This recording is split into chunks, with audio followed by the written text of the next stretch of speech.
What is up? What is up, everybody? Hobby with Cage, episode 227. Try to give you 5 minutes, but I do a very bad job of keeping it to 5 minutes, mostly because I go on a tangent like I'm doing right now. I guess maybe that's what you guys tune in for. See me make an idiot of myself and tell you I'm going to be 5 minutes and give you 8. Just consider it bonus. I would tell you if you were paying for the first 5 minutes and you got 8, you got 3 for free, but all 8 are free. All right, let's get into the hobby. Episode 227, sponsored by Arena Club. It is July. Notice I did not say Bleecker Trading. Not sponsored by Bleecker Trading today. Read into that whatever you guys like. But today, sponsored by Arena Club. Let's go. Get a slab pack. Oh, man, we're having some fun. The hobby. The hobby is literally on fire. And it's very hard to not get caught up in the emotion of that, not get swept up, in the craziness, because you see one sale, you see 2 sales, you see 3 sales, you feel some of the excitement. And it's like, oh, wow. FOMO is a real thing. The fear of missing out is a real thing. You see a sale and you're like, oh, I gotta get in on this too. And I'm here to tell you, the hobby's in a great spot. There's a lot of new money coming in. People are selling cards for more than cards have ever sold for in some instances. Some things are getting back to crazy 2022 prices. Some things will never get back there. And should never have been there to begin with. But some things, the right things are moving. Some of them are significantly higher than they were. And some pockets of cards, I've talked about soccer cards on here. You saw my post yesterday, the Messi card and stuff like that. That area is on fire. It just is. And it's not the only one, right? You see Pokemon cards, you see, all kinds of different pockets. And I'm here to tell you, you have to be careful. Let's use soccer, for example, right? Okay. So if you have any Instagram presence, you'll probably see a lot of people posting looking for 2015 16 flawless Messi cards. They're looking for his autos. They're looking for, okay. The next logical thing on that is people start looking for Ronaldo cards because they're linked. It's sort of like MJ and LeBron and Kobe. And, it's sort of like, Mahomes and Brady. And people are like, all right, well, if Messi ran, what's next to run? Ronaldo. This is the way that the collector / flipper, investor, person chasing starts to think. And they think, well, okay, if a Messi auto in flawless, patch auto in flawless sold for this, Ronaldo's got to sell for a fraction of that. And they do like a multiple, and I've been sent this a bunch of times. And guys, don't just make this a soccer episode. You can do this on almost everything, but just go along with me here because it's what's on my brain today, because the World Cup is coming next year. There's the Club World Cup on right now. We just saw Ronaldo beat Yamal. There's crazy Yamal prices. So soccer is just like, it's a little pocket that's easy to talk about and use it as a microcosm of the entire hobby here, okay? Here's what people don't do and what you got to be careful about. Nobody researches. And if you research the flawless checklist from that year, you'll see part of the reason that Messi's prices on the high end are going up the way that they are because he had basically nothing in that set and nothing before, nothing after, when it comes to on-card game used.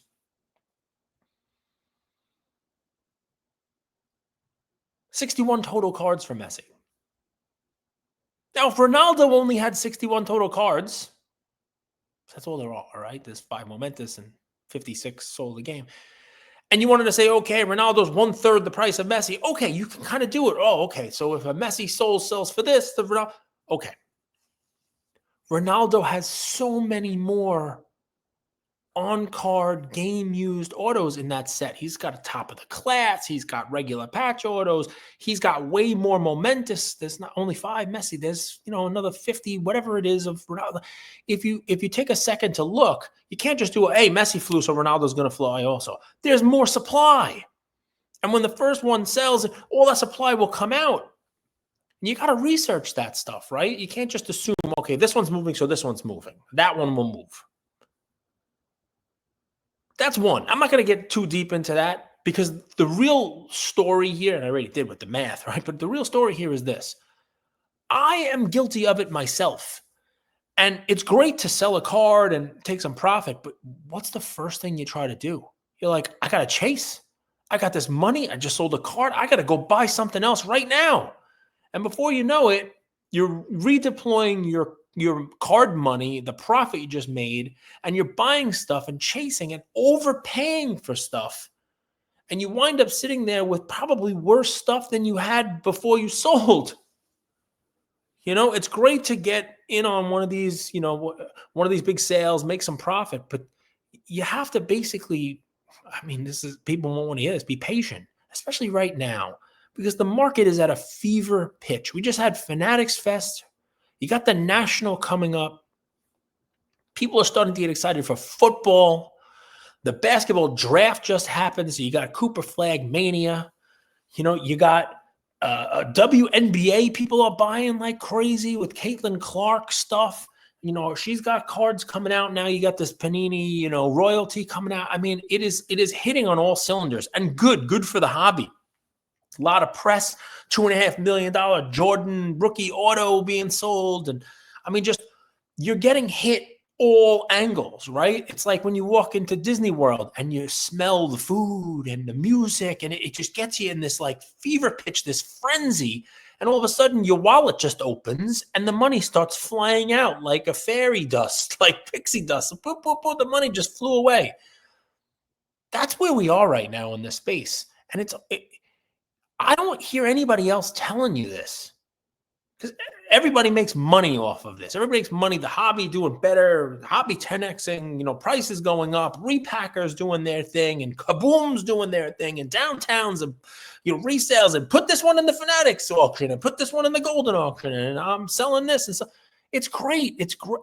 I'd rather it be this than what we had a couple years ago when, nobody wanted to be here and everyone was just dumping their stuff and it was miserable. And I'm glad we've come back to this. But here's one of these things, and you can take this anywhere in your life, not just in the hobby. A very rich, very smart guy I used to work for, he had a saying, and he says, when it's going bad, it's really hard to imagine it getting good. And when it's going good, it's really hard to picture it getting bad. When you're riding up the Bitcoin, the stock market, the price, it's just like, oh, it's going up, it's going up, it's going up. You never think about, okay, well, it's going to come down, because you're just on that ride up.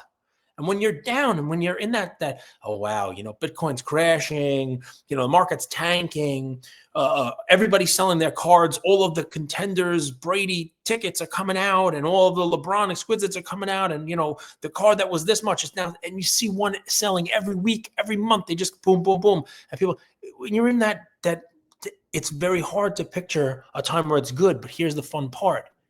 It always does. That market, it never goes straight like this. It will do one of these.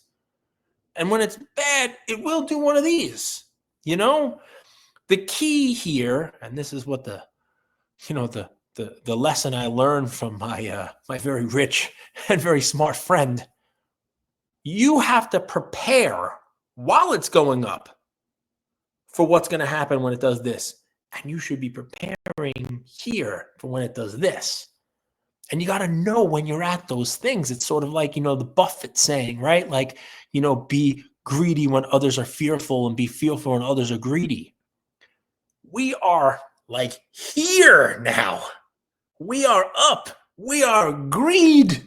We are in like, price craziness right now. And while that's happening, it's very hard for you or me or anybody to think about this, the crest and the fall, because you're just like, all right, I'm going to buy here. And I know it's significantly more than it was here. And I know it's significantly more than it was a couple months before that, but I'm going to buy here and it's just going to go here, here, here. It's just going to keep going up.